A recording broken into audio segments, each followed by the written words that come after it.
If your mind took instructions from you, would you create anxiety? Just do the simple sadhana, all of you. You can't do any other yoga. This much you can do, isn't it? You will see half your anxiety will start settling down because essentially the conflict is, there are two dimensions within you.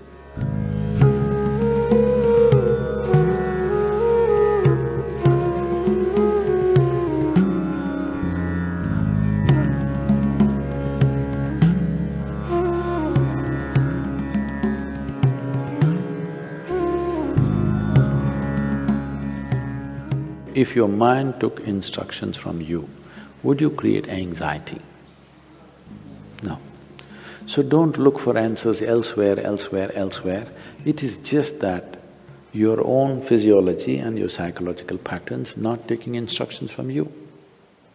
So you said so many things, I try, whatever these big words are floating all over California particularly, about surrendering to it, about letting it go, about…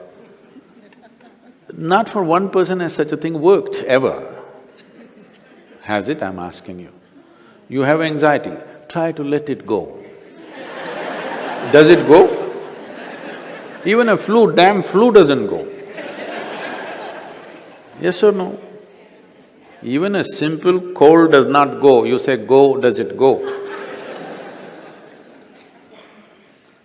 So, let's not get into this fanciful states of surrendering. These are all words thrown around. Nobody knows what is surrender.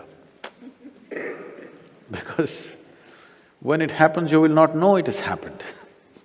You can't do it, I surrendered. How's that possible? So, leaving those things, essentially, as I said, you have not read the user's manual of how this works. We need to pay attention to this. The system is made in such a way, if you hold your hand like this, it'll work one way. If you do like this, it'll work another way. If you do like that, it'll work another way. It's a phenomenal process. If it was a simple thing, we could have just beaten it into shape with hammer and anvil, okay? It's too sophisticated. It's a phenomenally complex machine. One needs to pay a certain level of attention to be able to use it for what it is designed for. Otherwise, it'll get itself messed up. Now, there may be many factors, there may be genetic factors, there may be sociological factors, there may be growing up issues, various things. But do not ascribe your problems to any of those things. The important thing is just this: you are not able to have your mind the way you want it. That's the only problem you have, isn't it? The moment you ascribe it, I'm like this because my father was like that, I'm like this because my grandfather's genetics were not okay, you're finished. Because we can't change those guys now. Yes? You can't choose a different father or a different grandfather now, it's over. But you can transform this. You must understand, still it doesn't matter you have anxiety disorder. Still, if you put a piece of carrot, there is an intelligence here which can transform a carrot into a human being. That means every day a new body is being manufactured within you, isn't it? In parts, a new human being is manufactured every day. When the very source of creation is functioning within you and a new human being is constantly being created, if you take little charge of that, you can create an entire new physiological and psychological process. This happened to us some time ago. Last year, we were trekking in Tibet. I was in a tent. I was doing some work and another person was cutting an apple. One of these porcelain knives these days. So the other person around says to this person, "It's a very sharp knife, be careful." It irritates me a bit.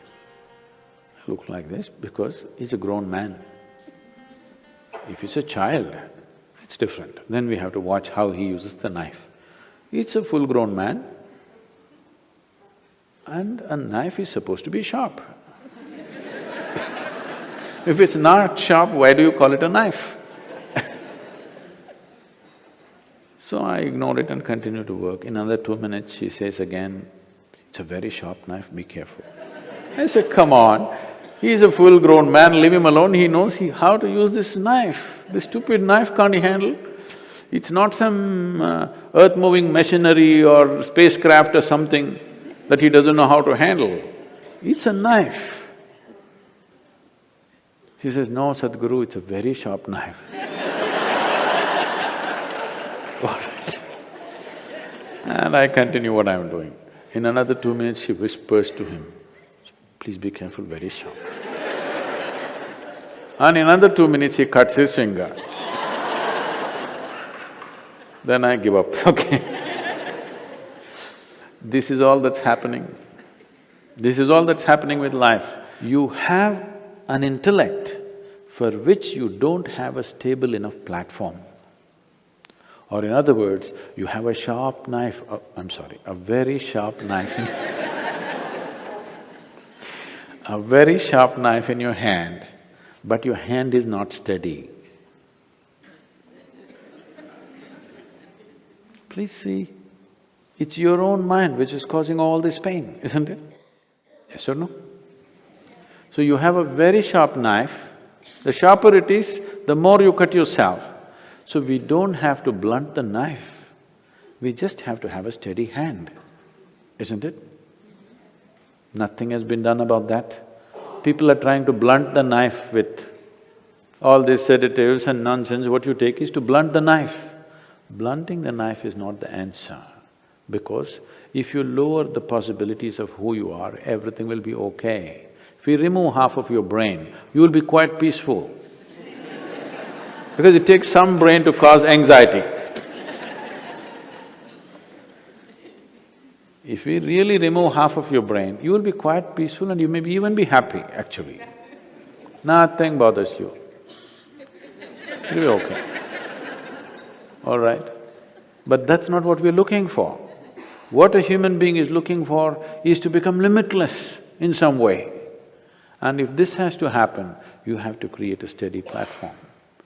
Knife need not be taken away, knife need not be blunted. Only thing is, hand needs to be steadied, isn't it? No process to do that.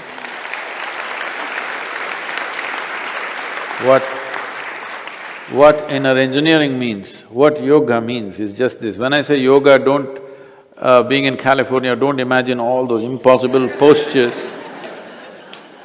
Yoga does not mean postures, yoga means union, okay? The word yoga literally means union. This is the first form of union. Your right and left.